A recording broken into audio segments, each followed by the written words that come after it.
Good morning, I'm Maddie Jansen, and this is the podcast of 17 News at Sunrise. It's everything you need to know to start your day in about 15 minutes.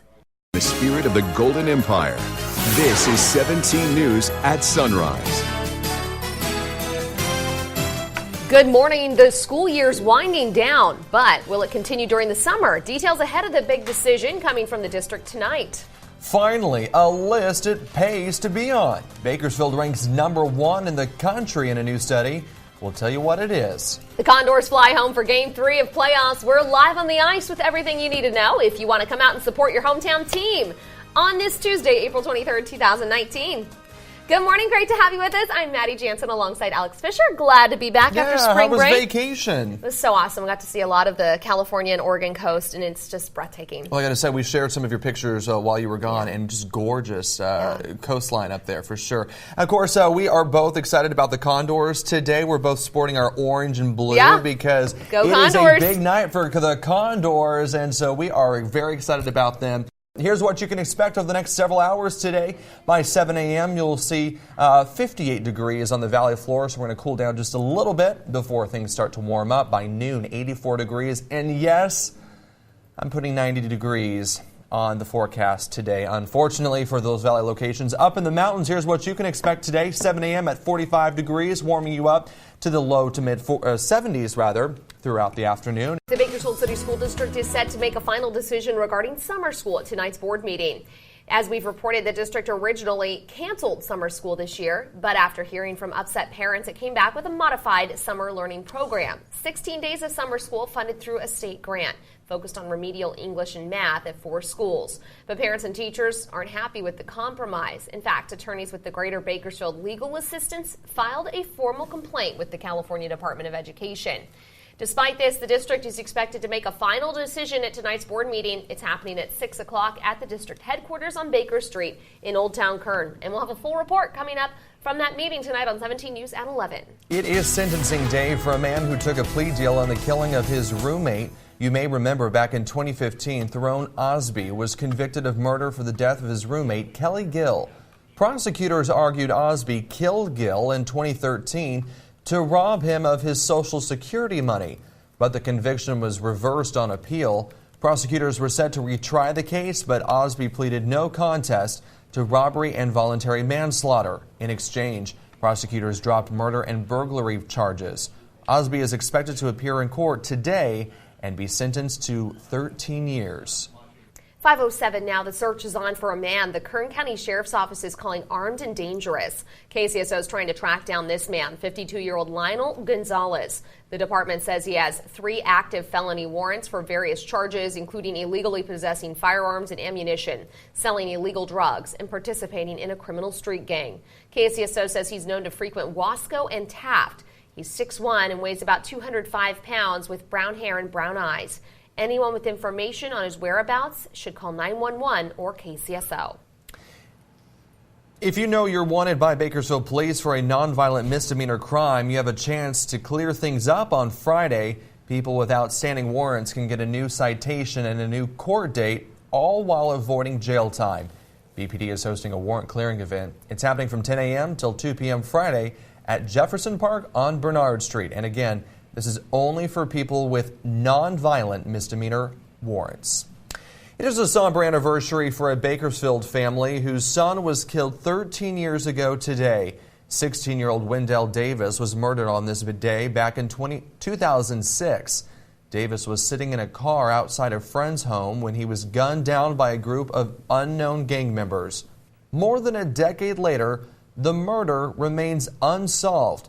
Since Wendell's murder, his father has worked to prevent young people in Bakersfield from falling into violent lifestyles through the Wendell Davis Foundation.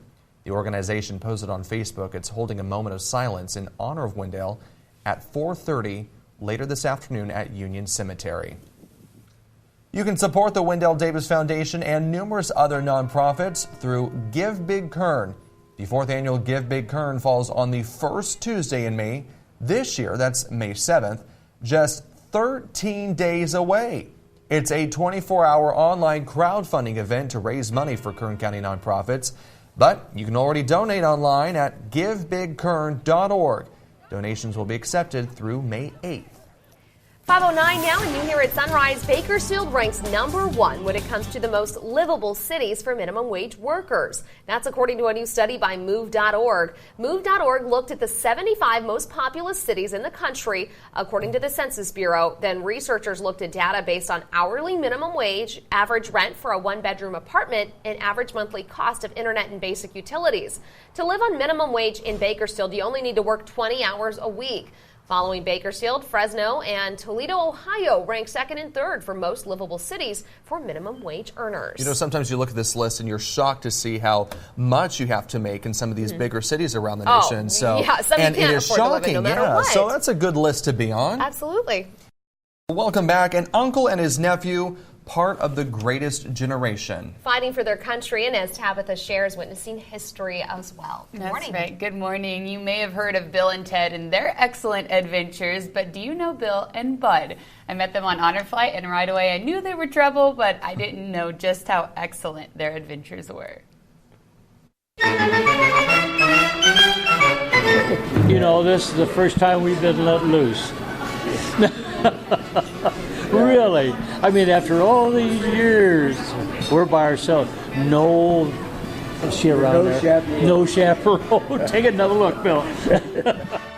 Bud Medlin is Bill Medlin's uncle, but Bill is 2 years older than Bud. How does that work out? I'm not going to tell you. Oh. You might want to try it. Both served in the Navy during World War II.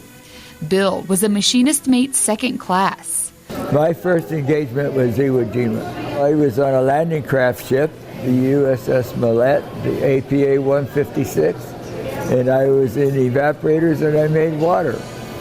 40,000 gallons a day. Bill witnessed one of the most famous events of World War II, the raising of the flag at Iwo Jima. I thought they were all going to get shot, so I didn't think it was very smart.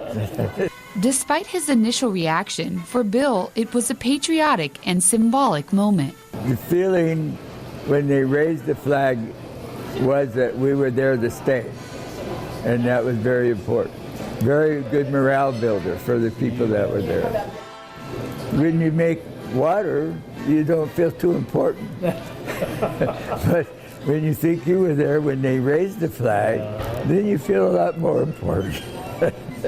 Uncle Bud was the machinist mate third class. I was on a cruiser, CA-24 Pensacola. I also made fresh water from seawater. He was also present in the Bikini Islands and witnessed the hydrogen bomb testing. They dropped one bomb and the other one was underwater. Spectacular. It's really hard to explain. You just don't have enough time. Bud's ship rocked during the testing. Everything we had aboard ship there, the captain's gig, his airplane, it was all blown away. Well, we had metal on there, we had animals on there, never was found. All gone, everything.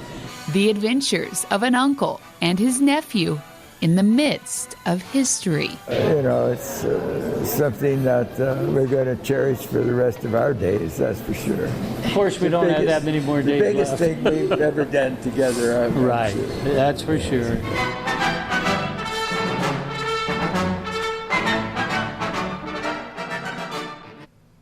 And as you can imagine, they had many more stories to tell, and they were quite entertaining. Maybe not all appropriate for TV, though. You know, let's just throw it out there. But Bill and Bud, and with all the veterans aboard Honor Flight, I had a great time. And just a reminder, there were 10 World War II veterans, 12 Korean War veterans, 1 Vietnam veteran. And it was just an honor to travel alongside of them. Sounds like an amazing trip. They always are. Yeah, it was a great trip. All right, thanks, Tabs. After 2 decades in Northwest Bakersfield, a longtime vacuum store is closing next week. Oric Vacuum at the Town and Country Village will close May 1st. Owner Lori Miller tells us the store has been at the center for the last 20 years, but she says the store has seen a difference in sales because more people are shopping online. As a result, Miller decided not to renew her lease. She says she appreciates the customers and their loyalty, and this is one of the hardest things about closing. There's a new discount store in town. Five Below's opening at the Bakersfield Plaza on California Avenue, taking the place of DB Shoes. The store sells gear for teens and tweens with mostly everything priced at $5 or less. The Five Below website says the grand opening is just 4 weeks away on May 24th at 9 a.m. A heads up for parents who shop at Target for toys. The retail chain has issued a voluntary recall of nearly 500,000 wooden toy cars because they're a choking hazard. The recall includes 8 Bullseye playground toys, either sold separately or as part of a set, and they were sold between October and November of last year. Target says it's gotten reports of the wheels detaching. One toy was even missing a wheel when it was opened. So far, no injuries have been reported in connection with the recall. Thanks for listening to the podcast of 17 News at Sunrise. It's a 15-minute summary of everything you need to know about Kern County. There's a new episode every weekday.